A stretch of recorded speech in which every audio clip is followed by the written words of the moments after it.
السلام علیکم ورحمۃ اللہ تعالی وبرکاتہ۔ مرکز اہل سنت جامعہ رضویہ منظر اسلام کے یوٹیوب چینل ہم سبق درس نظامی میں آپ کا خیر مقدم ہے۔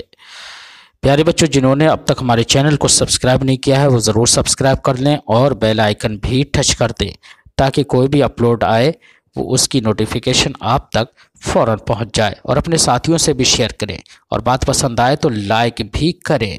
اب آپ کے سامنے شرح تہذیب کی تلخیص جو امداد اللبیب لفہم التہذیب کے نام سے ہے، اس کتاب کو پڑھائیں گے مفتی محمد قمر صاحب۔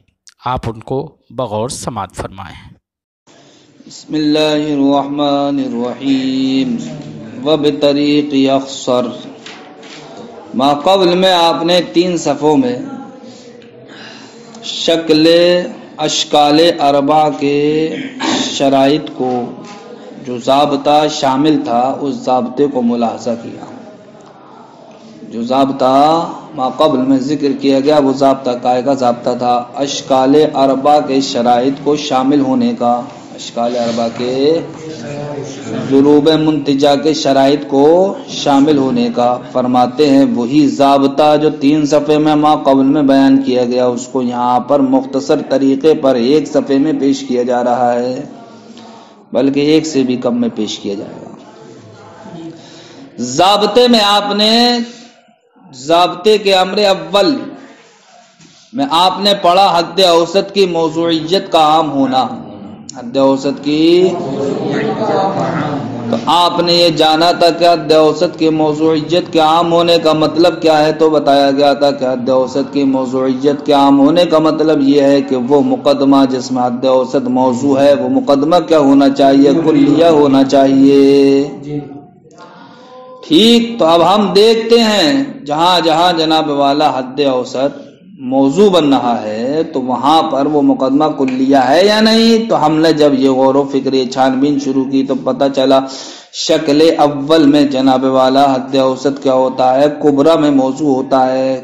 شکل اول میں حد اوسط کبرا میں موضوع ہوتا ہے، تو ہم نے دیکھا کیا وہاں پر کبرا کے کلیہ ہونے کی شرط لگائی گئی ہے یا نہیں، تو پتہ چلا کہ ہاں شکل اول میں نتیجہ دینے کی جو شرطیں ہیں ان شرطوں میں سے ایک شرط کیا، کبرا کا کلیہ ہونا۔ لہذا حد اوسط کی موضوعیت کا عام ہونا، اس نے کبرا کی ایک شرط شکل اول میں جو نتیجہ دینے کی 3 شرطیں ہیں ان میں سے ایک شرط یعنی کبرا کے کلیہ ہونے کو پا لیا۔ ٹھیک، اسی طریقے سے جب ہم نے غور و فکر کیا تو ہم کو پتہ چلا کہ شکل ثالث میں تو حد اوسط دونوں ہی مقدموں میں کیا ہوتا ہے، موضوع ہوتا ہے، دونوں ہی مقدمہ موضوع ہوتا ہے۔ موضوعیت کا عام ہونا کب ہوگا، جبکہ جناب والا کیا ہو، وہ قضیہ کلیہ ہو۔ تو ہم نے دیکھا کہ شکل ثالث میں جناب والا کسی ایک کے کلیہ ہونے کی شرط لگائی گئی ہے، کسی ایک کے کلیہ ہونے کی شرط لگائی گئی۔ دیکھیے حد اوسط جناب والا حد اوسط کی موضوعیت کا عام ہونا یہ شکل ثالث کی بھی ایک شرط کو شامل ہو گیا۔ اسی طریقے سے جناب والا ہم نے دیکھا شکل رابع کے صغرا میں کہ شکل رابع کے صغرا میں بھی جناب والا حد اوسط کیا ہے، موضوع ہے، حد اوسط موضوع کی جگہ ہے۔ اور اس کی جناب والا جو ضربیں ذکر کی گئیں، پہلی، دوسری، تیسری، چوتھی، چھٹی اور 7ویں اور 8ویں، یعنی کہ 6 ضربیں، ان 6 ضربوں میں جناب والا صغرا کیا ہوتا ہے، کلیہ ہوتا ہے۔ تو دیکھیے حد اوسط کی موضوعیت کا عام ہونا یہ شکل اول کی ایک شرط کو، شکل ثالث کی ایک شرط کو اور شکل رابع کی 6 ضربوں کو کیا شامل ہے۔ اسی طریقے سے ضابطے کے امر اول کا ایک جز کیا تھا، حد اوسط اصغر سے بالفعل ملاقات کرے۔ تو آپ نے اس کو جانا تھا کہ حد اوسط کے اصغر سے بالفعل ملاقات کا مطلب کیا ہے کہ حد اوسط اصغر پر کیا ہو، معمول ہونا چاہیے۔ یہ کب ہوگا، جبکہ جناب والا وہ قضیہ کیا ہو، موجبہ ہو، موجبہ، وہ قضیہ کیا ہو، موجبہ ہو، کہ جہاں پر حد اوسط اصغر پر معمول ہوگا وہ قضیہ کیا ہوگا، موجبہ ہوگا۔ تو دیکھو جناب والا یہ والی بات بھی پائی جاتی نہیں پائی جاتی کسی شکل میں، تو کہتے ہیں کہ ہاں شکل اول کے صغرا میں جناب والا یہ بات پائی جاتی ہے۔ شکل اول کے صغرا میں جناب والا، اس لیے کہ شکل اول کے صغرا کی شرط کیا لگائی گئی نتیجہ دینے کے؟ صغرا کا موجبہ ہونا، صغرا کا، اور شکل اول میں حد اوسط کیا ہوتا ہے؟ معمول کی جگہ صغرا میں۔ تو اب دیکھو یہاں پر صغرا میں حد اوسط معمول کی جگہ ہے، اور یہ کیا ہوگا؟ معمول کب ہوگا؟ اصغر پر اس وقت ہوگا جبکہ موجبہ ہو، جبکہ کیا ہو؟ موجبہ ہو۔ تو شکل اول میں نتیجہ دینے کی شرط ایک یہ بھی لگا ہوئی ہے، صغرا موجبہ ہونا چاہیے۔ تو اب دیکھو ما ملاقاتی للاصغر بالفعل، یہ شکل اول کی شرط کو کہ صغرا موجبہ ہونا چاہیے شامل ہوا یا نہیں؟ اسی طریقے سے جناب والا شکل ثالث میں بھی صغرا کیا ہوتا ہے؟ نہیں، شکل ثالث میں جناب والا حد اوسط موضوع ہوتا ہے۔ تو اب شکل ثالث میں حد اوسط اصغر سے بالفعل ملاقات کیسے کرے گا؟ تو بالفعل ملاقات اس طریقے سے کرے گا کہ اصغر کیا ہو جائے گا؟ حد اوسط پر معمول ہو جائے گا، اصغر حد اوسط پر معمول ہو جائے گا جناب والا۔ تو پتہ چلا کہ مع ملاقاتہ للاصغر بالفعل، یہ شکل ثالث کی ایک شرط کیا تھی؟ وہ ایک شرط ارے صغرا کا موجبہ ہونا، تو مع ملاقاتہ للاصغر بالفعل شکل ثالث کی ایک شرط کو شامل ہے، یہ وہ کیا ہے؟ صغرا کے موجبہ ہونے کو۔ اور اسی طریقے سے جناب والا شکل رابع کی ضرب اول، ضرب ثانی، ضرب رابع، ضرب سابع، ان چار ضربوں کو بھی مع ملاقاتہ للاصغر بالفعل یہ قید کیا ہے؟ شامل ہے۔ آگے پھر ذکر کیا تھا ضابطے کے امر اول ہی میں ایک جز کیا تھا؟ حد اوسط یا تو معمول ہونا چاہیے کائے پر؟ اکبر پر۔ حد اوسط اکبر پر معمول کب ہوگا؟ وہ مقدمہ جس میں حد اوسط اکبر پر معمول ہو رہا ہے وہ مقدمہ کیا ہونا چاہیے؟ موجبہ ہونا چاہیے۔ اب دیکھو کہاں کہاں حد اوسط معمول ہے؟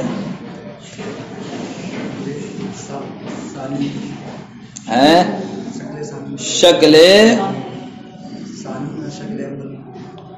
حد اوسط کو اکبر پر معمول کرنا ہے ہمیں،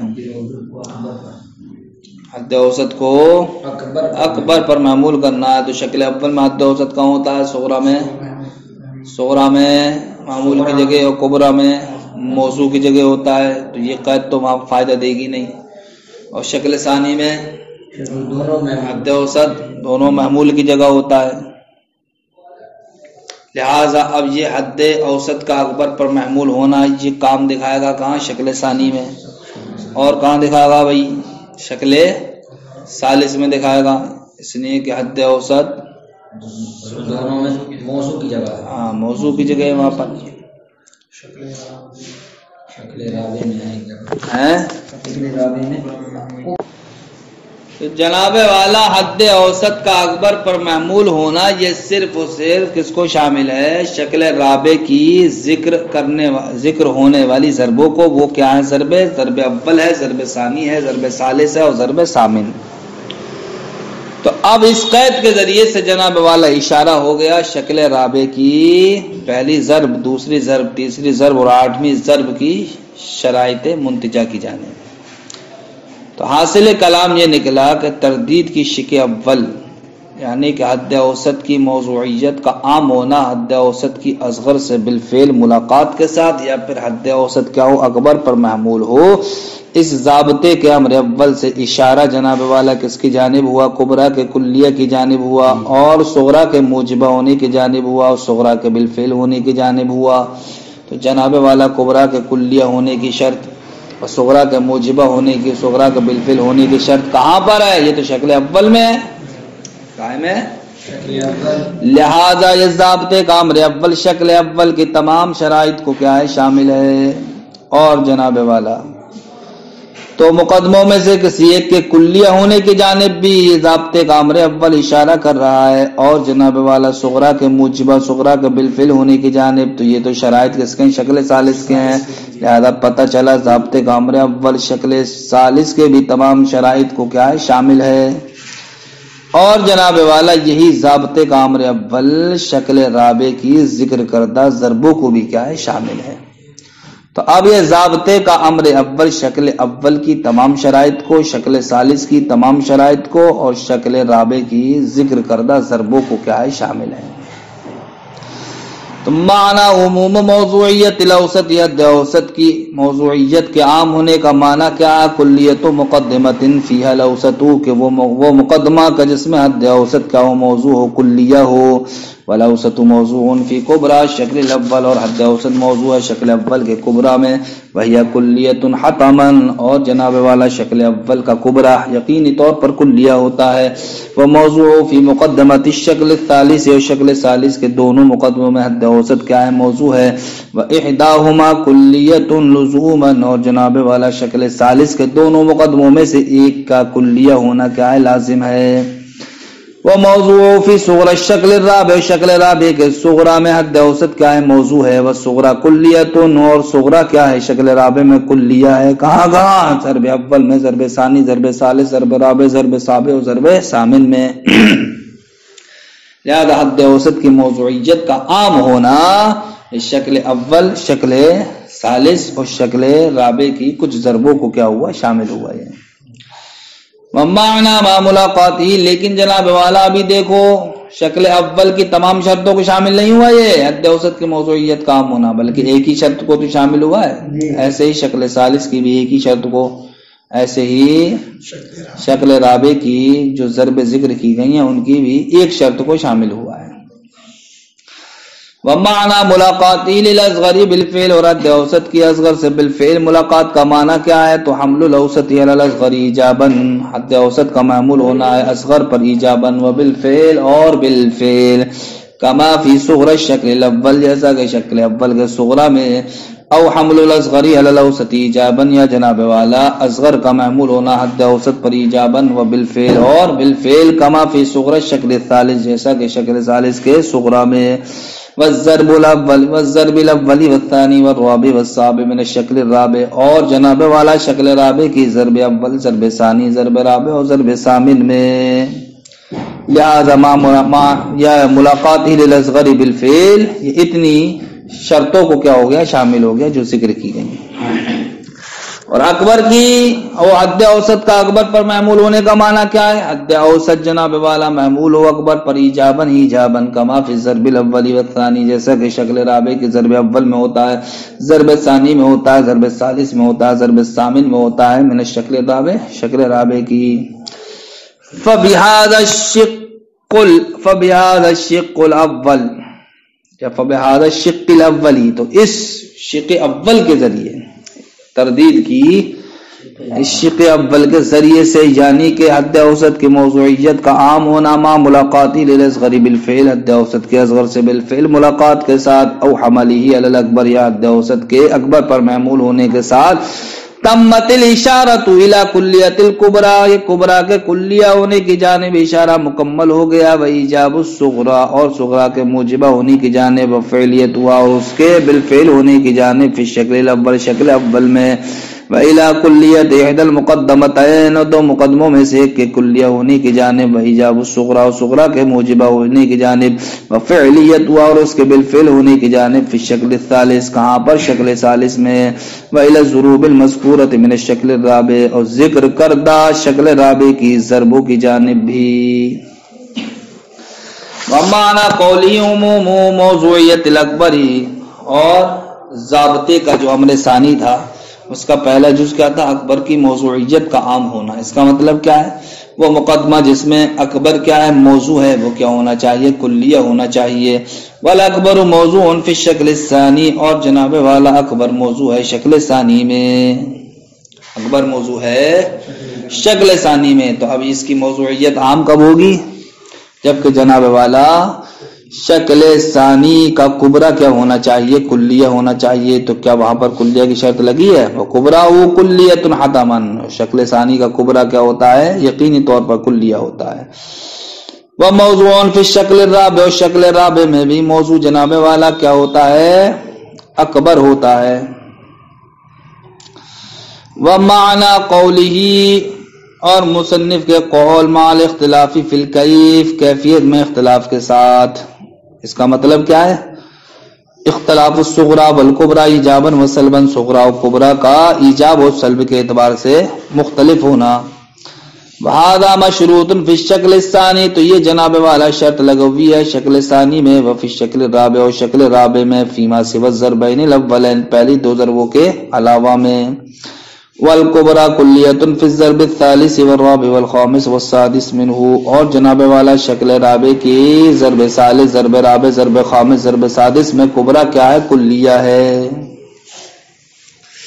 فبہذا الشق الثانی، تو جناب والا ضابطے کے شق ثانی کے ذریعے سے یا تردید کی شق ثانی کے ذریعے سے تمت الاشارۃ الی شرائط شکل الثانی، شکل ثانی کے شرائط کی جانب اشارہ مکمل ہو گیا، کمن و کیفن، کمیت اور کیفیت کے اعتبار سے، وإلی الضروب المذکورۃ من الشکل الرابع، اور شکل رابع کی ذکر کردہ ضربوں کی جانب۔ تو اب دیکھیے جناب والا شکل اول، شکل ثالث اور شکل رابع کی 6 ضربوں کی جانب تو ضابطے کے امر اول نے اشارہ کر دیا۔ اب ضابطے کا جو امر ثانی تھا اس نے جناب والا شکل ثانی کی شرائط کی جانب اشارہ کر دیا، اور جناب والا کس کی جانب اشارہ کر دیا؟ شکل رابع کی بچی ہوئی ضربوں کی جانب۔ تو اب دیکھیے جناب والا تردید ضابطے کے ان دونوں شقوں کے ذریعے سے تمام اشکال کی شروط کی جانب اشارہ ہو گیا یا نہیں ہو گیا؟ اب سے بچا کیا؟ شکل ثانی بچی جہت کے اعتبار سے، شکل ثانی جہت کے اعتبار سے بچی۔ وہی کہتے ہیں وبقیت الاشارۃ الی شروط الشکل الثانی جہتاً، شکل ثانی کی شروط کی جانب اشارہ باقی رہا جہت کے اعتبار سے، فزادہ قولہ، اسی وجہ سے مصنف نے اپنے اس قول کو بڑھا دیا، مع منافاتی ہی، یا آخر تک پوری عبارت بڑھا دی۔ وحیثما، تو جہاں بھی جناب والا شکل ثانی کی شرطیں جہت کے اعتبار سے متحقق ہوں گی تو وہاں جناب والا صغرا اور کبرا میں جو نسبت پائی جا رہی ہے ان دونوں نسبتوں کے درمیان تنافی بھی متحقق ہوگی۔ جب تنافی متحقق ہوگی تو اب مصنف کا مع منافاتی یہ والی قید بڑھانا یہ جہت کے اعتبار سے شکل ثانی کی شروط کو کیا ہو جائے گا؟ شامل ہو جائے گا۔ فرماتے ہیں حیثما، جہاں جہاں تتحقق شروط الشکل الثانی، شکل ثانی کی شرطیں متحقق ہوں گی جہتاً جہت کے اعتبار سے، تتحقق المنافات المذکورۃ وایداً، تو جناب والا ذکر کردہ منافات بھی کیا ہو جائیں گی؟ متحقق ہو جائیں گی۔ فتمت الاشارۃ الی جمیع شرائط الاشکال الاربعۃ، تو جناب والا ضابطے کے دونوں امروں کے ذریعے سے اشکال اربع کی تمام شرائط کی جانب اشارہ مکمل ہو گیا نہیں ہو گیا؟ وہ تمام شرائط التي ذکرها المصنف، کہ جس کو مصنف نے ذکر کیا تھا، فیما سبق من کتاب ہی، اپنی کتاب کے ما سبق میں، مفصلا تفصیل سے، یعنی جہاں جہاں شکلوں کو ذکر کیا تھا وہاں وہاں ان کے نتیجہ دینے کے شرائط کو بھی ذکر کیا تھا۔ اب چاہے ان نتیجہ دینے والے شرائط کو آپ ذہن نشین کر لیں، چاہے ضابطے کو ذہن نشین کر لیں، دونوں کے ذریعے سے آپ کو مقصد حاصل ہو جائے گا۔ شرائط کے ذریعے سے بھی آپ کو مقصد حاصل ہو جائے گا اور ضابطے کے ذریعے سے بھی مقصد آپ کو حاصل ہو جائے گا۔ اب آگے یہ چارٹ کی شکل میں دے رہے ہیں 2 صفحے، یہ سب وہی ہے جو آپ نے ما قبل میں پڑھ لیا، کہ یہاں پر یہ پہچان کرائیں گے کہ حد اوسط کیا ہوتا ہے۔ تو آپ جانتے ہی ہیں کہ جو چیز مقدمے میں قضیے قیاس میں مقرر ہوتی ہے، مقرر ہونے والی چیز حد اوسط ہوتی ہے۔ آپ یہ بخوبی جانتے ہیں کہ جناب والا شکل اول میں حد اوسط صغرا میں معمول کی جگہ، کبرا میں موضوع کی جگہ ہوتا ہے، اور دونوں معمول کی جگہ کہاں ہوتا ہے؟ شکل ثانی میں۔ دونوں موضوع کی جگہ کہاں ہوتا ہے؟ شکل ثالث میں، اور پہلے میں موضوع کی جگہ، دوسرے معمول کی جگہ کہاں ہوتا ہے؟ شکل رابع میں۔ اس کے علاوہ آپ یہ بھی جانتے ہیں کہ شکل اول کے نتیجہ دینے کی 3 شرطیں ہیں، اور شکل ثانی کی بھی نتیجہ دینے کی کتنی شرطیں ہیں؟ 3 شرطیں ہیں، اور شکل ثالث کی بھی 3 شرطیں ہیں، اور شکل رابع کی 2 شرطیں ہیں۔ شکل رابع کی وہی انہوں نے تمام شرطوں کو اور تمام چیزوں کو یہاں ذکر کر دیا اور دکھا دیا ہے کہ ہر شکل 16 ضربیں نکالتی نہیں نکالتی ہے، ان 16 ضربوں میں سے کس کس ضرب کے اندر شرائط پائی جائیں گے، تو وہی ضرب جس کے اندر شرائط پائے جائیں گے تو وہی ضرب کیا دے گی؟ نتیجہ دے گی، اور جس ضرب کے اندر شرائط نہیں پائے جائیں گے وہ ضرب نتیجہ نہیں دے گی۔ تو یہاں پر جہاں جہاں رائٹ کا نشان لگا ہوا ہے وہاں شرائط پائے جا رہے ہیں، جہاں جہاں کٹ کا نشان لگا ہوا ہے وہاں شرائط نہیں پائے جا رہے ہیں. بس اسی کا خلاصہ ان 2 صفحوں میں پیش کیا ہے، اس کو آپ خود حل کر لینا. السلام علیکم ورحمۃ اللہ.